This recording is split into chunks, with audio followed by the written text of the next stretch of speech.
लोग देखते हैं कि श्लेष अलंकार किसे कहते हैं। इससे पहले हम लोगों ने देखा, एक बार यमक अलंकार पे हम लोग ध्यान देते हैं। यमक अलंकार में क्या होता है कि जब किसी काव्य में एक ही समान दो शब्द का प्रयोग किया जाता है, एक ही समान के दो शब्द का प्रयोग किया जाता है, लेकिन दोनों शब्द का अर्थ अलग अलग होता है, तो उसको यमक कहा जाता है। और श्लेष में क्या होता है, जब एक समान शब्द ही और एक ही शब्द हर जगह प्रयोग किया जाता है, एक ही शब्द एक ही समान हर जगह प्रयोग किया जाता है काव्य में, लेकिन उसका मतलब अलग अलग होता है। यमक में 2 बार प्रयोग किया जाता है एक ही जैसा शब्द, लेकिन उसका अर्थ अलग होता है। और श्लेष में एक ही बार यूज किया जाता है एक तरह का शब्द, और कई बार यूज किया जाता है, कई जगह यूज किया जाता है। यहाँ पर ये यमक में कई जगह यूज किया जाता है, लेकिन एक शब्द नहीं यूज किया जाता है, 2 शब्द यूज किया जाता है एक ही जैसा। और श्लेष में कई जगह के काव्य में ये शब्द यूज किया जाता है, लेकिन 2 शब्द एक ही जैसा नहीं यूज किया जाता है, सिर्फ एक ही शब्द एक जैसा और कई बार यूज किया जाता है जगह जगह पे, तो उसको कहा जाता है श्लेष अलंकार। जब एक ही जैसा शब्द 2 बार यूज होता है और दोनों का मतलब अलग होता है, तो उसको यमक कहा जाता है। और जब एक ही जैसा शब्द जगह जगह एक ही बार प्रयोग होता है, लेकिन उसका भी जगह जगह मतलब अलग होता है, तो उसको कहा जाता है श्लेष अलंकार। ठीक है, अब देखिए श्लेष अलंकार का उदाहरण। मगन को देख पट देत बार बार है। यहाँ पे मगन को देख पट देत बार बार है। एक पट मतलब आपका क्या हो गया, कपड़ा, ठीक है, और एक पट मतलब आपका क्या हो गया, दरवाजा, ठीक है। यहाँ पे एक ही पट का प्रयोग किया गया है, लेकिन उस एक पट का अलग अलग अर्थ होता है। उस एक ही किया जा रहा हो तो उसको कहा जाता है, उसे कहा जाता है उपमा अलंकार। जैसे देखिए, निर्मल तेरा नीर अमृत सम उत्तम है। यहाँ पे नीर की तुलना किससे की गई है, जल की तुलना किससे की गई है, जल की तुलना की गई है नीर से, अमृत से की गई है। लेकिन तुलना तो की गई है, लेकिन आप देखिए कि दोनों में बहुत सारा शब्द ऐसा है जो आपस में मिल रहा है, जैसे सा, सी, सरी, सम, बहुत सारा ऐसा शब्द है इन दोनों के बीच में जो आपस में मिल रहा है। निर्मल तेरा नीर अमृत सम उत्तम है, मतलब निर्मल मतलब नीर जो है वो अमृत के समान उत्तम है। यहाँ पे पानी का तुलना तो कर दिया गया है अमृत से, और इस दोनों के बीच में देखिए, इस काव्य के बीच में देखिए बहुत सारा शब्द आपस में एक दूसरे से मिल रहा है।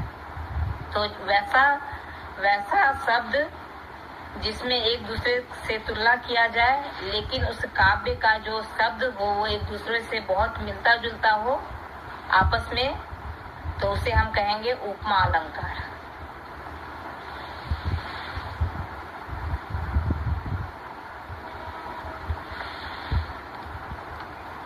जहाँ 2 वस्तुओं के बीच अत्यधिक समानता के कारण तुलना होती है, मतलब कि ज्यादा असमानता नहीं हो, बहुत कम, मतलब उन लोगों के बीच में असमानता हो, बल्कि बहुत ज्यादा ही उनमें समानता हो, तो वैसे शब्द को कहा जाता है अलंकार।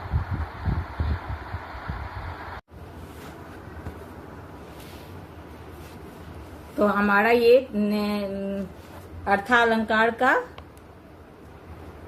दूसरा भेद चल रहा था, यही रूपक अलंकार। कि रूपक अलंकार में क्या होता है कि 2 समान शब्द होते हैं, लेकिन दोनों शब्द में ज्यादा असमानता नहीं होती है, तो समानता कारण 2 वस्तुओं में तुलना न करके उनमें अत्यधिक समानता ही होती है, असमानता कम ही होती है। तो 2 वस्तु में तुलना न करके, इसलिए उनमें तुलना नहीं किया जाता, उन्हें एक मान लिया जाता है, और वहां पे रूपक अलंकार होता है। जैसे पायो जी मैंने राम रतन धन पायो, तो कौन रतन धन किसे कहा गया है? श्री राम जी को कहा गया है। तो यहाँ पे तुलना नहीं करना है कि रतन के धन के समान राम है। यहाँ मान लेना है कि रतन धन कौन है? तो राम ही है। उनको तुलना नहीं करना है। मैया मैं तो चंद्र खिलौना ले हो, मैया मैं तो चंद्र खिलौना ले हो, यानी कि चांद का खिलौना लूंगा। यहाँ मान लेना है कि श्री कृष्ण अपनी मैया से चांद का खिलौना मांग रहे हैं खेलने के लिए। तो ठीक है। तो जहाँ पे अत्यधिक समानता के कारण दो वस्तुओं में तुलना न करके उन्हें एक मान लिया जाता है, उसी को कहा जाता है रूपक अलंकार।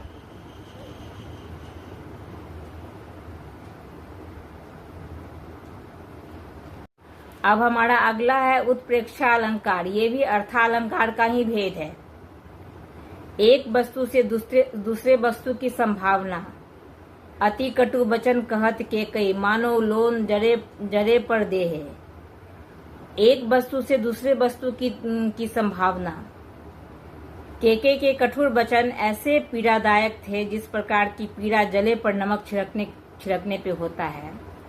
जहाँ पर एक ही वस्तु से दूसरे वस्तु के भी होने की संभावना उत्पन्न हो जाती है। अगर हम किसी काव्य को पढ़ रहे हैं तो उस काव्य का मतलब, अगर उस काव्य का मतलब एक अर्थ होता है तो उसका तुलना हमें दूसरी बात को भी याद दिला देता है। तो एक वस्तु से दूसरे वस्तु की संभावना जहाँ उत्पन्न हो जाती है उसी को कहा जाता है उत्प्रेक्षा। उत्प्रेक्षा का मतलब ही होता है, आप अगर इस शब्द को गौर से देखिए तो उत्प्रेक्षा का ही मतलब होता है कि जब एक वस्तु से दूसरे वस्तु में भी संभावना उत्पन्न हो जाती है तो उसी को उत्प्रेक्षा कहा जाता है। अरे उसके पास ऐसा है तो उसके पास भी वैसा, हमें भी वैसा चाहिए, अरे उसको भी देखे थे वैसा। ये खुद ब खुद एक संभावना उत्पन्न हो जाता है, उसी को कहा जाता है उत्प्रेक्षा। अति कटु वचन कहत के कई, मानो लोन जरे पर दे। मतलब यहाँ कहा गया है कि केकई के कठोर वचन, केकई का वचन इतना कठोर था कि जैसे लग रहा था ना कि कोई जले हुए के शरीर पर नमक छिड़कता है ना, वैसा लग रहा था। तो यहाँ पर एक वस्तु से दूसरे वस्तु की जो संभावना उत्पन्न हो गई उसी को कहा जाता है उत्प्रेक्षा अलंकार। मानो जानो जे जनु मानो इत्यादि शब्दों का प्रयोग। जहाँ पे मानो, जानो, जनु, ज्यो इन सब शब्दों का ज्यादा प्रयोग किया जाता है उसे उत्प्रेक्षा अलंकार कहा जाता है। जहाँ पर मानो, जानो, ज्यो ही, जनु ये सब शब्द का प्रयोग किया जाता है वह उत्प्रेक्षा अलंकार होता है। हमारा अगला और लास्ट है। अब हमारा अगला और लास्ट अलंकार है अतिशयोक्तिक अलंकार। अतिशयोक्तिक अलंकार। इस अलंकार में जब किसी बात को या जब किसी काव्य को या जब किसी लाइन को या किसी वाक्य को बढ़ा चढ़ाकर बोला जाता है, जब बढ़ा चढ़ा के कोई बात का वर्णन किया जाता है तो उसे कहा जाता है अति।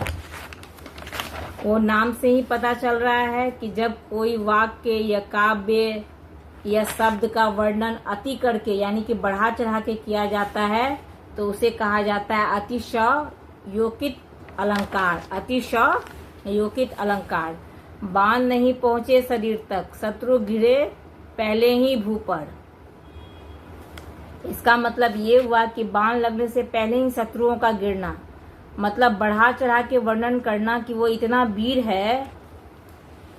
वीर है, उससे शत्रु इतना डरते हैं कि बाण लगने से पहले ही शत्रु जमीन पर, धरती पर गिर गए। यहाँ बढ़ा चढ़ाकर वर्णन किया गया है। बाण नहीं पहुंचे शरीर तक, मतलब बाण शरीर में नहीं लगा, शत्रु गिरे पहले ही भू पर। बाण लगने से पहले ही शत्रु जो थे वो धरती पर गिर गए। मतलब इस काव्य में इतना बढ़ा चढ़ा के बोला गया है कि वो इतना वीर था, वो योद्धा इतना वीर था कि उसका बाण उसके शरीर में नहीं छुआ, उससे पहले ही वो पृथ्वी पर, भू पर गिर गया।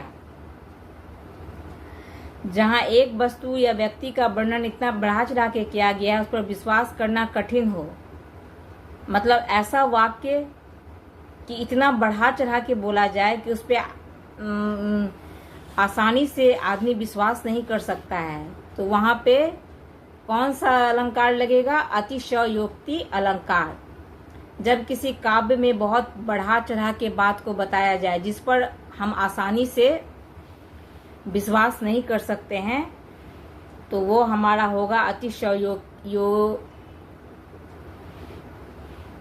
अतिशयोक्ति अलंकार। एक दिन राम पतंग उड़ाई, देवलोक में पहुंची जाई। यहाँ क्या बोला है कि एक दिन राम ऐसा पतंग उड़ाया कि देवलोक पहुंच गया। क्या आप इस काव्य या इस वाक्य में आप विश्वास कीजिएगा?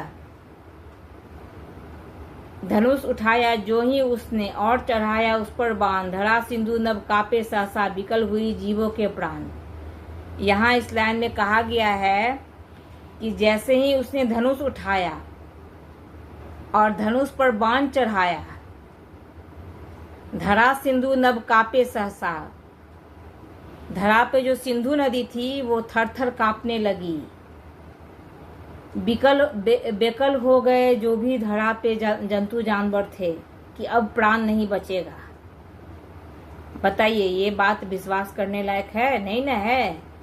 तो जहां पर इतना बढ़ा चढ़ा के किसी बात का वर्णन किया जाए कि उस पर विश्वास करना कठिन हो, तो वो अतिशयोक्ति अलंकार होता है। तो ये आज हमारा अलंकार खत्म हो गया।